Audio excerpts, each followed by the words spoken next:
Salam, mari kita akan berdoa terlebih dahulu sebelum kita membaca dan merenungkan kebenaran firman Tuhan. Mari kita berdoa.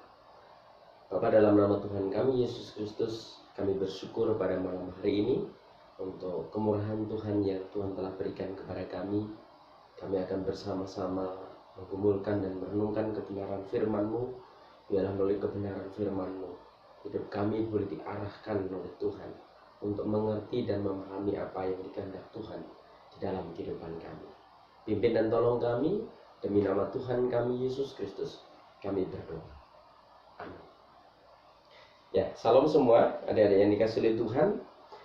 Ada beberapa kebenaran firman Tuhan yang akan saya bacakan dalam kaitannya dengan dasar perenungan kita pada malam hari ini, yaitu pertama kita akan membaca di dalam kitab Ulangan pasal 6 ayat 4 sampai dengan ayatnya yang kelima.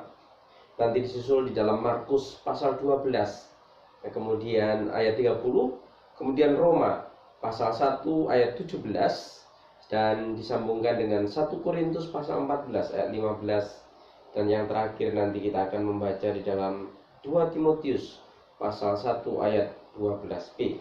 Saya akan membaca dan memulai dari Ulangan pasal 6 ayat 4 dan 5 yang dikenal dengan Shema Israel. Dengarlah hai orang Israel, Tuhan itu Allah kita, Tuhan itu esa. Kasihlah Tuhan Allahmu dengan segenap hatimu, dan dengan segenap jiwamu, dan dengan segenap kekuatanmu. Kemudian di dalam Markus pasalnya yang ke-12, Markus pasal 12 pada ayatnya yang ke-30, sang dikatakan, kasihlah Tuhan Allahmu dengan segenap hatimu, dan dengan segenap jiwamu, dan dengan segenap akal budimu. Saya ulangi, dan dengan segenap akal budimu, dan dengan segenap kekuatanmu. Kemudian di dalam Roma pasalnya yang pertama ayat 17, Roma pasal pertama ayat 17, demikian. Sebab di dalamnya nyata kebenaran Allah yang bertolak dari iman dan memimpin kepada iman, seperti ada tertulis, orang benar akan hidup oleh iman. 1 Korintus pasal 14 ayatnya yang ke-15. Jadi, apa yang harus kubuat? Aku akan berdoa dengan rohku, tetapi aku akan berdoa juga dengan akal budiku. Aku akan menyanyi dan memuji dengan rohku, tetapi aku akan menyanyi dan memuji juga dengan akal budiku. Bagian yang terakhir dari 2 Timotius pasal 1 ayatnya yang ke-12 bagian B. Karena aku tahu kepada siapa aku percaya, dan aku yakin bahwa dia berkuasa memelihara apa yang telah dipercayakannya kepadaku hingga pada hari Tuhan. Adik-adik yang dikasihi oleh Tuhan, kita akan bersama-sama merenungkan kebenaran firman Tuhan dalam satu tema, hubungan antara iman dan rasio. Bagian ini saya kira merupakan satu bagian yang sangat penting untuk kita, khususnya untuk kaum muda, berbicara berkaitan dengan iman dan rasio. Karena apa? Karena yang sering terjadi adalah kadang-kadang iman dan rasio justru dipertentangkan. Tetapi Alkitab tidak memberikan pengajaran berkaitan dengan adanya pertentangan antara iman dan rasio. Justru sebaliknya, ada keterkaitan yang tidak bisa dipisahkan antara iman dan rasio.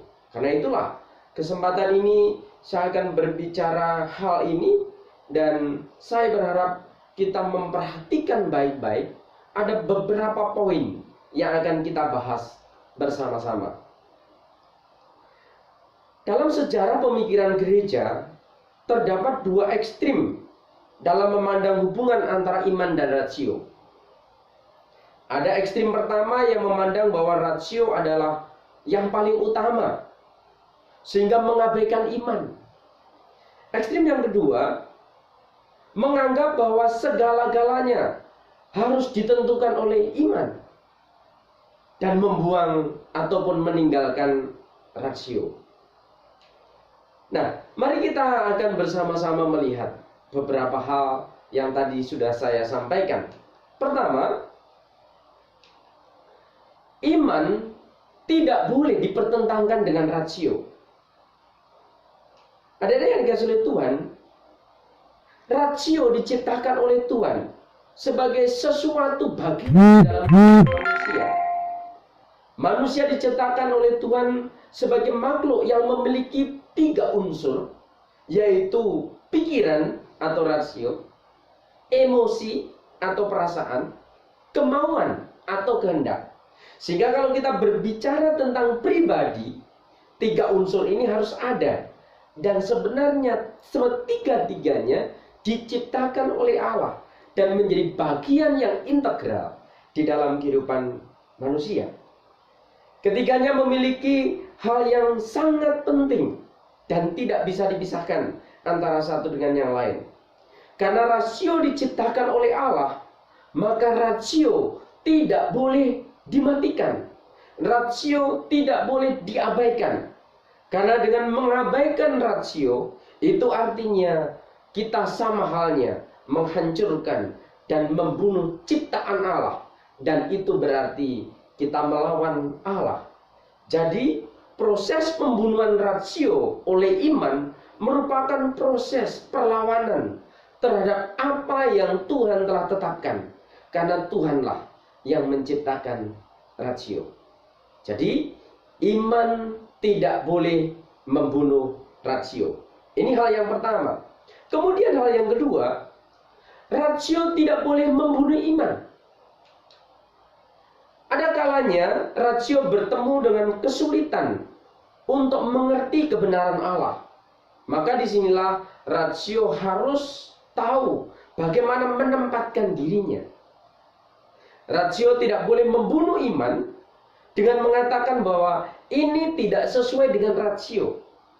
Karena ada banyak hal dalam kaitannya iman seringkali dianggap tidak sesuai dengan rasio.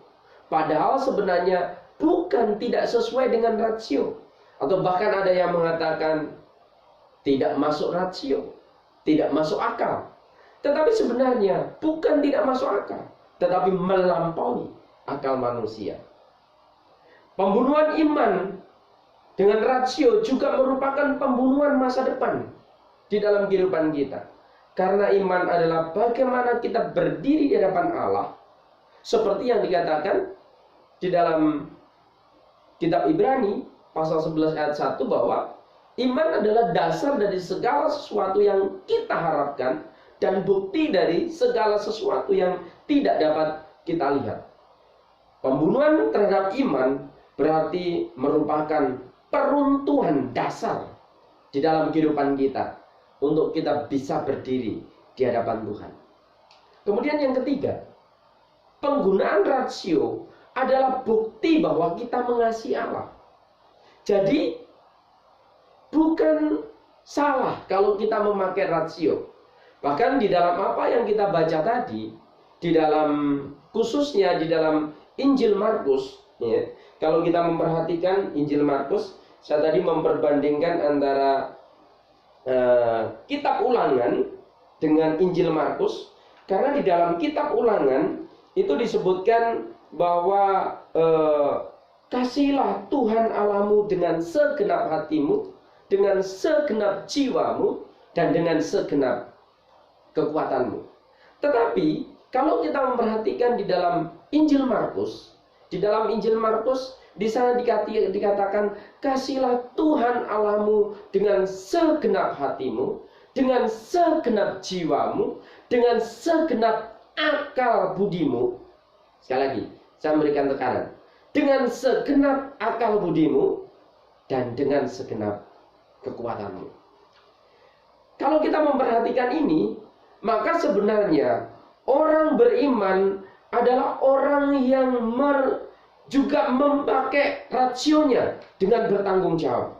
Karena dengan demikian maka dia hidup mempersembahkan atau mengasihi Allah dengan sungguh-sungguh, dengan totalitas hidupnya. Ya. Itu adalah sesuatu yang menunjukkan akan kasih yang sempurna dari kita. Karena seperti tadi dikatakan bahwa kasihilah Tuhan Allahmu dengan segenap hatimu, dan dengan segenap jiwamu, dan dengan segenap akal budimu, dan dengan segenap kekuatanmu. Anda sudah mengasihi Tuhan? Gunakan rasio Anda untuk mempermuliakan Tuhan. Jangan matikan rasio Anda. Yang keempat, iman berfungsi mengembalikan rasio kepada kebenaran. Perlu kita tahu bahwa natur daripada rasio setelah manusia jatuh di dalam dosa, natur rasio juga tercemar. Selain rasio adalah memiliki keterbatasan, rasio adalah sesuatu yang dicipta oleh Tuhan. Tetapi hal yang mendasar bahwa rasio sudah mengalami pencemaran. Dia tercemar oleh dosa. Karena itu rasio harus dikembalikan kepada kebenaran. Rasio harus dikembalikan kepada firman. Kalau kita memperhatikan dari apa yang dikatakan oleh Rasul Paulus di dalam 2 Timotius pasal 1 ayat 12 tadi, aku tahu kepada siapa aku percaya. Berbicara tentang aku tahu, ini melibatkan rasio, melibatkan akal budi, melibatkan pengetahuan yang dimiliki oleh Rasul Paulus. Itu artinya bahwa Rasul Paulus memakai rasionya. Rasul Paulus memakai akal budinya untuk kemudian dia bisa mempertanggungjawabkan imannya di hadapan orang-orang ketika dia menyaksikan, ketika dia memberitakan Injil di dalam kehidupannya. Maka yang menjadi pergumulan adalah bagaimana kita dapat mengerti dan mengetahui tugas sebagai orang percaya yang rasionya sudah dikembalikan kepada firman, yang rasionya sudah dikembalikan kepada kebenaran. Seharusnya kita bisa mempergunakan rasio kita secara maksimal di dalam kehidupan kita.